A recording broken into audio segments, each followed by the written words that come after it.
सराव संच 1.3 प्रश्न 6वा. बघा आकृती दिलेली आहे आणि प्रश्नामध्ये आपल्याला सांगितलेलं आहे की बाजू AB समांतर बाजू CD दिलेली आहे. तसेच कर्ण AC आणि कर्ण BD हे O बिंदूमध्ये छेदतात आणि आपल्याला माप दिलेली आहे.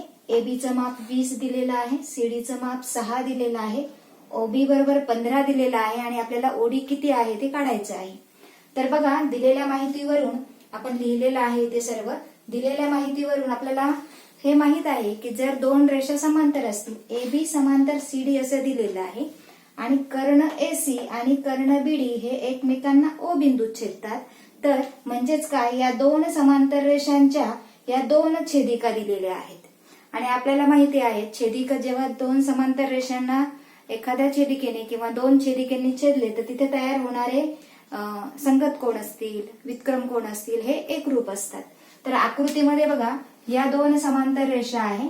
या समांतर रेषांची जर आपण AB AC ही छेदिका घेतली तर बघा इथे तयार होणारा हा जो कोण आहे, कोण DCA चा व्युत्क्रम कोण आहे, कोण CAP. हे दोन जे व्युत्क्रम कोण जोडी आहे ही काय झाली, एकरूप कोणांची जोडी झाली. त्याचप्रमाणे CD आणि AB या दोन रेषांची जेव्हा आपण BD ही छेदिका घेणार आहोत त्यावेळेस पुन्हा CDB त्याच दुसरं माप CD नाव O होऊ शकतं. आपण इथपर्यंत जर नाव लिहिलं तर CDO असं होऊ शकेल. याचं सुद्धा DCA म्हणजेच DCO होतो. दोन नावं. म्हणजे आता इथे बघा ही पण व्युत्क्रम कोणांची जी जोडी आहे CDB म्हणजे CDO हा कशाशी एकरूप आहे तर त्याची व्युत्क्रम कोणाची जोडी आहे DBA म्हणजेच OBA. आता बघा जर आपण ह्या दोन त्रिकोणांचा विचार केला OCD आणि OBA तर आपण इथं कोको समरूपता कसोटीनुसार हे दोन त्रिकोण कसे दाखवू शकतो, समरूप दाखवू शकतो. आणि जर ते दोन त्रिकोण समरूप असतील तर त्याच्या बाजू कशा असतात, संगत बाजू या प्रमाणात असतात. बघूयात आपण आता. आपण हे लिहिलेलं आहे बाजू AB समांतर बाजू DC व AC ही छेदिका म्हणून बघा व्युत्क्रम कोणांची तयार झालेली जोडी कोण DCA त्यालाच आपण म्हणूयात कोण DCO. O पर्यंत जर घेतलं तर ह्या कशाशी एकरूप आहे तर त्याची जोडी आहे CAB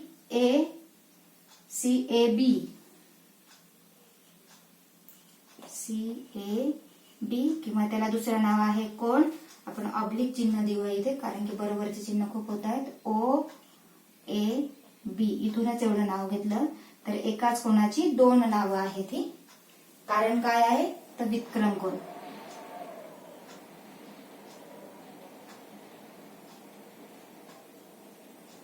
तसेच आता बाजू AB समांतर बाजू CD किंवा DC आणि त्यांची आता काय घ्यायची आहे आपल्याला BD ही छेदिका घ्यायची आहे.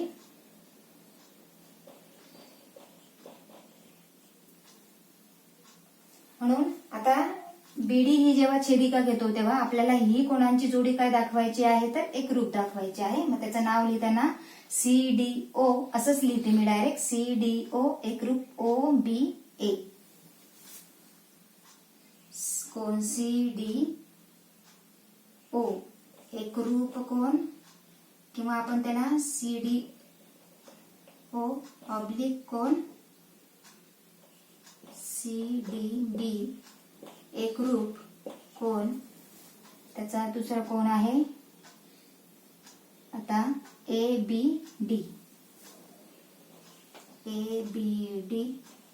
म्हणजेच कोण ABO. याला आपण समीकरण 1 म्हणूयात, याला समीकरण 2. याचे कारण तेच आहे व्युत्क्रम कोण.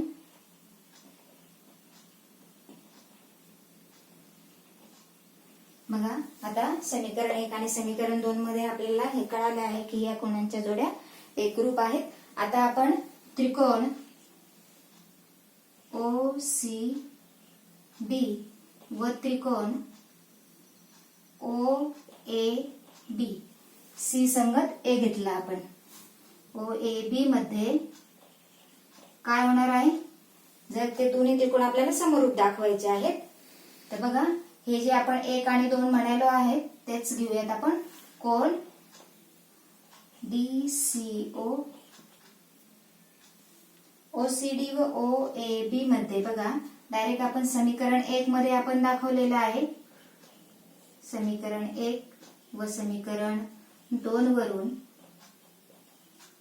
काय सांगितले आपण, इथं कोणांच्या जोड्या आपण सांगितलेल्या आहेत एकरूप आहेत आणि त्या व्युत्क्रम कोन कसोटीनुसार. मग इथे दोन कोण जर एका त्रिकोणाचे दोन कोण दुसऱ्या त्रिकोणाच्या दोन कोणांशी जर एकरूप असतील तर कोको समरूपता कसोटीनुसार ते दोन्ही त्रिकोण कसे असतात, समरूप असतात. म्हणून 1 व 2 वरून त्रिकोण OCD समरूप त्रिकोण OAB, कारण कोको समरूपता कसोटी आपल्याला हे पुन्हा लिहिण्याची गरज नाही, समरूप आहेत. आणि आता जर समरूप असतील तर समरूप त्रिकोणाच्या बाजू प्रमाणात असतात. आता ज्या बाजूंची मापं दिलेली आहेत आपल्याला त्याच बाजू घेऊयात आपण. म्हणून बघा समरूप जर असतील तर म्हणून OB छेद OD बरोबर AB छेद CD. ज्या बाजूंची मापं दिलेली आहे, कारण की आपल्याला ODचं माप काढायचं आहे म्हणून मधल्या बाजू एका बाजूचं गुणोत्तर घेण्याची आवश्यकता नाही. त्याला कारण आहे संगत बाजू.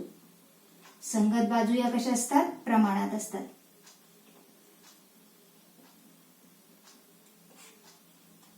आता OBचं माप आहे 15, ODचं माप आपल्याकडे नाही बरोबर. ABचं माप 20 आणि CDचं माप 6.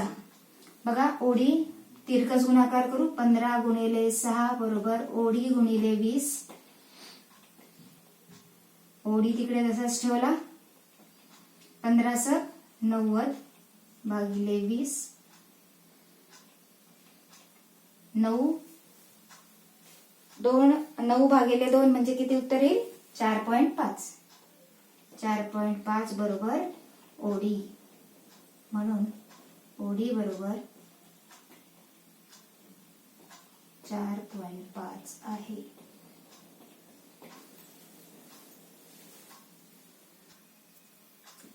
प्रश्न क्रमांक 7. चौकोन ABCD हा समांतरभुज चौकोन आहे. बाजू BC वर E हा एक बिंदू आहे. रेषा DE किरण AB ला T बिंदूत छेदते. तर आपल्याला दाखवायचं आहे इथे DE गुणिले BE बरोबर CE गुणिले T. बघा चौकोन ABCD हा समांतरभुज चौकोन आणि इथे हा बघा हा E बिंदू जो आहे तो बाजू BC वर दिलेला आहे आणि या B बिंदू मधून DE अशी रेषा आहे की जर आपण AB मधून किरण काढला तर याप्रमाणे जर किरण काढला तर ही जी रेषा आहे DE इथं T बिंदूत छेदते. इथे हा आपला T बिंदू आहे. आपल्याला दाखवायचा आहे बघा DE या दोन बाजूंचा DE गुणिले B या बाजूंचा गुणाकार आपल्याला दाखवायचा आहे CE गुणिले TE बरोबर दाखवायचा आहे. आता इथे दाखवत असताना म्हणजे इथे बाजू प्रमाणात दाखवाव्या लागतील तेव्हा आपल्याला हा क्रॉस गुणाकार दाखवता येईल. म्हणजे आपल्याला या दोन जे त्रिकोण तयार झालेले आहे त्रिकोण TEB आणि दुसरा त्रिकोण DEC या दोन त्रिकोणांमध्ये आपल्याला समरूपता सिद्ध करावी लागेल आणि त्याच्यानंतर आपल्याला आपल्या सिद्धतेकडे जाता येईल. तर बघा आपण लिहिलेलं आहे समांतरभुज चौकोन आहे. रेषा DE किरण AB ला T बिंदूत छेदते. आता आपण या दोन त्रिकोणांमध्ये बघू. म्हणून त्रिकोण TEB व त्रिकोण T संगत बिंदू येतो DEC मध्ये या दोन त्रिकोणांमध्ये. आता पाहिलं तर हे दोन जण त्रिकोण जर तुम्ही पाहत असाल तर बघा हा जो कोण आहे हा काय झाला, विरुद्ध कोण झाला. विरुद्ध कोणांची जोडी एकरूप असते. कोण DEC DEC एकरूप कोण TEB, कारण आहे विरुद्ध कोण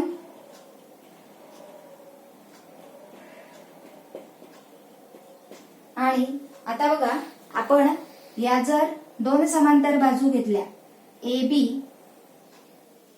समांतर आपण BC किंवा CD घेतो, त्यांची छेदिका जर आपण BC घेतली, BC जेव्हा आपण ही छेदिका घेतो बघा हे वाढवलेले आहे पुढे, या दोन समांतर रेषा त्यांची BC जर छेदिका घेतली तर या छेदिकेमुळे तयार होणारे हे जे दोन कोण आहेत बघा इथं झेड आकार तयार होतोय, तर या झेड आकारात तयार होणारे कोण हे व्युत्क्रम कोण असतात, म्हणून हे जे दोन कोण येणार आहेत DCE एकरूप कोण EBT किंवा TBE. म्हणून इथे आपण आणखी एक रेष देऊया, 3 लाईननी दाखवलेला हा दुसरी जोडी आहे. तर बघा कोणाची नावं लिहू आपण. कोण DCE एकरूप कोण D संगत T आहे TBE, कारण काय व्युत्क्रम कोण DCE. आता आपल्याला माहितीये जर दोन कोण पुरेसे असतात आपल्याला समरूपता दाखवण्यासाठी, म्हणून त्रिकोण TBE समरूप त्रिकोण DEC, कारण आहे कोको समरूपता कसोटी.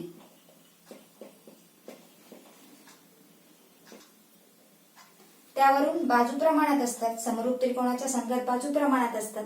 आपण सिद्धतेकडे बघूया. सिद्धतेमध्ये ज्या बाजूंची मापं घेतलेली आहेत त्याच बाजूंचा आपण विचार करूया. मग आता बघा इथे TE आणि DE, TED आपल्याकडे आहे.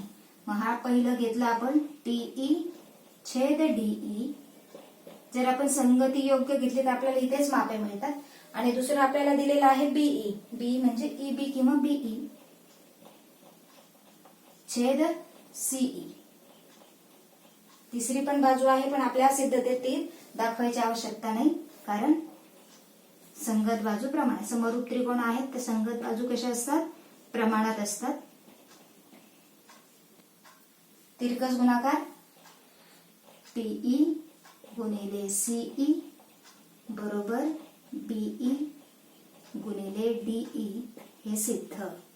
बघा सिद्धतेमध्ये जर पाहिलं तर TE गुणिले CE बरोबर DE गुणिले BE हे सिद्ध झालेले आहे.